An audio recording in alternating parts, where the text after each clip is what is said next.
આ દુનિયામાં વિદ્યાર્થીઓ બહુ ઓછા છે જેમને તેઓએ જે વાંચ્યું છે તે યાદ ન રાખવાની સમસ્યા નથી. આપણે વાંચી શકીએ છીએ પણ પછી ફરી ભૂલી જઈએ છીએ, પણ પછી ભૂલી જાઓ તો વાંચવાનો શું અર્થ? આ કારણે આપણો પ્રયત્ન વ્યર્થ જાય છે. જો તમને યાદ ન આવતું હોય તો હું તમને કહી દઉં, તેનો અર્થ એ નથી કે તમારું મગજ નબળું છે. જો આપણું મગજ બધું યાદ રાખવાનું શરૂ કરી દે તો આપણી સાથે રોજ ઘણી બધી ઘટનાઓ બને છે. જો મગજ બધું યાદ રાખવાનું શરૂ કરે તો તે ગડબડ થઈ જશે. અમારો મુખ્ય વિષય એ છે કે આપણે જે વાંચીએ છીએ તે કેવી રીતે યાદ રાખી શકીએ. ઉકેલ મળશે તો તમારો સમય બચી જશે અને તમારા પરિણામો પણ સુધરશે. આપણે જે વાંચીએ છીએ તે બધું યાદ રાખવું મુશ્કેલ છે, પરંતુ અમે તેને અમુક અંશે નિયંત્રિત કરી શકીએ છીએ, પરંતુ સમગ્ર રીતે નહીં.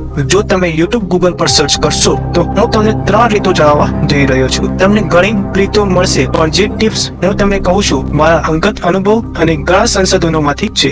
મારા પર વિશ્વાસ કરો, આ ટિપ્સ ખૂબ ઉપયોગી છે, જેથી તમારો સમય પણ બચશે અને પરિણામ પણ બમણું થશે. પહેલો મુદ્દો એ છે કે ઓછો અભ્યાસ સારો અભ્યાસ. ભલે ઓછો અભ્યાસ કરો પણ સારો અભ્યાસ કરો. વિલ્ફ્રેડો પેરેટો આ દુનિયાને એક મહાન સિદ્ધાંત આપે છે જેને 80-20 નિયમ કહે છે. આ નિયમ દરેક જગ્યાએ જોવા મળે છે. તે જણાવે છે કે તમારે 20% પ્રયત્નો તમારા 80% પરિણામમાં રૂપાંતરિત થાય છે. તે કહે છે કે આપણે ફક્ત 20% પર ધ્યાન કેન્દ્રિત કરવું જોઈએ, 80% પરિણામ ત્યાંથી જ મળશે. ઉદાહરણ તરીકે વિલ્ફ્રેડો પેરેટો કહે છે કે વિશ્વના 80% પૈસા અને જમીન, વિશ્વના 80% ગુના માત્ર 20% વસ્તીની માલિકી છે. 20% લોકો દ્વારા પ્રતિબદ્ધ છે. વિશ્વનો 80% ટ્રાફિક 20% રોડ પર છે અને 80% સમય અમે અમારા 20% કપડાં પહેરીએ છીએ. વિશ્વનો 80% પાક 20% જમીનમાંથી મળે છે. વિશ્વમાં 80% વરસાદ 20% વાદળો દ્વારા થાય છે. વિશ્વની 80% શોધો વિશ્વના 20% વૈજ્ઞાનિકો દ્વારા કરવામાં આવે છે. અને માત્ર આઈટી જ નહીં, આ જ આંકડા અમારી YouTube ચેનલ પર પણ લાગુ પડે છે. જોવાનો 80% સમય તે લોકો પાસેથી આવે છે જેમણે ચેનલ સબસ્ક્રાઇબ કરી નથી. તો તમે તે 80% અને સૌથી મહત્વપૂર્ણ હકીકતમાં છો. 80% પરિણામ અમારી 20% ક્રિયામાંથી આવે છે. અને આ નિયમ તમારી પરીક્ષા અને તમારા અભ્યાસને લાગુ પડે છે. તમારા અભ્યાસનો 20% તમને 80% માર્ક્સ કમાણી કરી શકે છે. તેથી તમે 20% સૌથી મહત્વપૂર્ણ વિષયો બહાર કાઢ્યા અને તેનો અભ્યાસ કરો. 20% વસ્તુઓ તમને 80% પરિણામ આપી શકે છે અને આ ખૂબ જ અસરકારક રીતે કરો. આ અમારો પ્રથમ મુદ્દો હતો. જરૂરિયાત કરતા વધુ વાંચન અને પરિણામે આપણે મહત્વની બાબતો યાદ રાખી શકતા નથી. પરીક્ષા માટે વધુ સમય બાકી નથી. તમે સારા ગુણ મેળવવા માટે આ નિયમનો ઉપયોગ કરી શકો છો. આગળનો મુદ્દો સવારે અભ્યાસનો છે.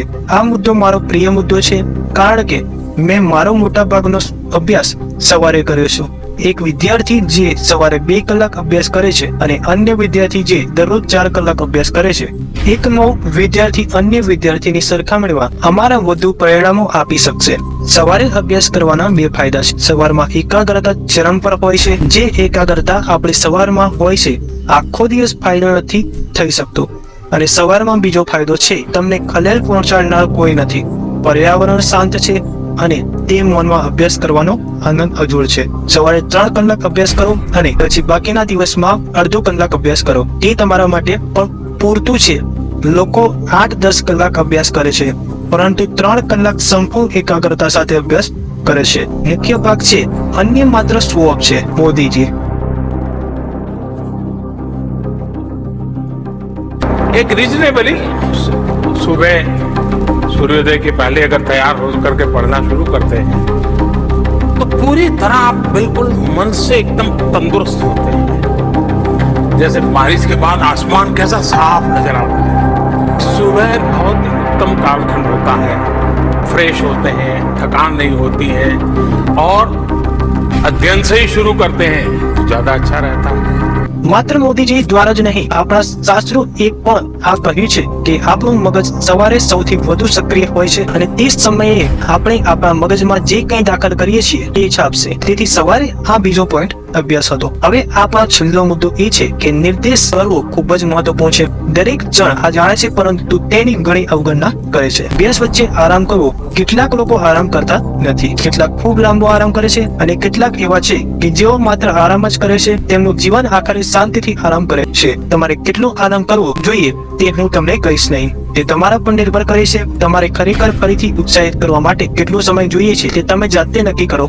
આપણે આરામને કેટલું જ મહત્વ આપવું જોઈએ જેટલું આપણે આપણા અભ્યાસને આપીએ છીએ. આરામ ખૂબ જ મહત્વપૂર્ણ છે કારણ કે તે અમને એક દિવસમાં અભ્યાસ કરવાની મંજૂરી આપે છે.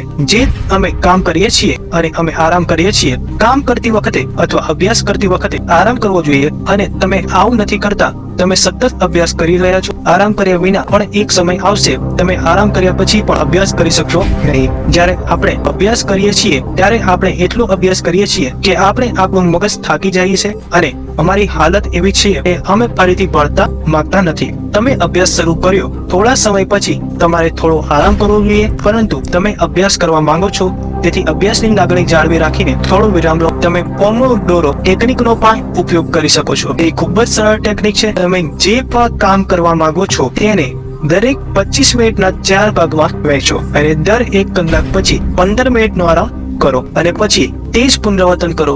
આ ટેકનિકનો ઉપયોગ કરીને તમે લાંબા સમય સુધી કાર્યક્ષમ રીતે અભ્યાસ કરી શકો છો. તમે તમારા કામ માટે પણ આ ટેકનિકનો ઉપયોગ કરી શકો છો. તમે પ્લે સ્ટોર પર ઉપલબ્ધ વિવિધ એપ્લિકેશનની મદદ પણ લઈ શકો છો. હવે આપણે આપણા શિક્ષણનો સારાંશ આપીએ. તમારો મુખ્ય વિષય એ હતો કે આપણે જે અભ્યાસ કરીએ છીએ તેને કેવી રીતે યાદ રાખવું. અમે ઉકેલ માટે 3 મુદ્દા જોયા. પ્રથમ હતો ઓછો અભ્યાસ કરવો અને સારી રીતે અભ્યાસ કરવો. બીજો સવારે અભ્યાસ કરવો અને ત્રીજું છે આરામ કરવો. પહેલા માટે 80-20 નિયમ શીખ્યા અને એ પણ શીખ્યો કે આપણે આપણી 20% ક્રિયાઓ પર ધ્યાન કેન્દ્રિત કરવું જોઈએ. એ 80% પરિણામ તરફ દોરી શકે છે. બીજો મુદ્દો સવારે અભ્યાસનો હતો, જેમાં આપણે શીખીએ છીએ કે જ્યારે આપણી એકાગ્રતા ચરમ પર હોય ત્યારે આપણે સવારે અભ્યાસ કરવો જોઈએ. અને ત્રીજો મુદ્દો અભ્યાસ દરમિયાન બ્રેક લેવાનો છે. આ બિંદુએ આપણે આરામનું મહત્વ સમજીએ છીએ. એ આરામ એટલો જ અગત્યનો છે જેટલું જાગતા રહેવું એ કામ કરવા જેટલું જ અગત્યનું છે. અને અમે પોમોડોરો ટેકનિકનો વિશે શીખ્યા, જે દર 25 મિનિટમાં કામ પછી 5 મિનિટનો આરામ અને દર કલાક પછી 15 મિનિટનો આરામ લે છે. જો તમે હજુ સુધી અભ્યાસ કર્યો નથી તો તમારી પાસે સમય છે.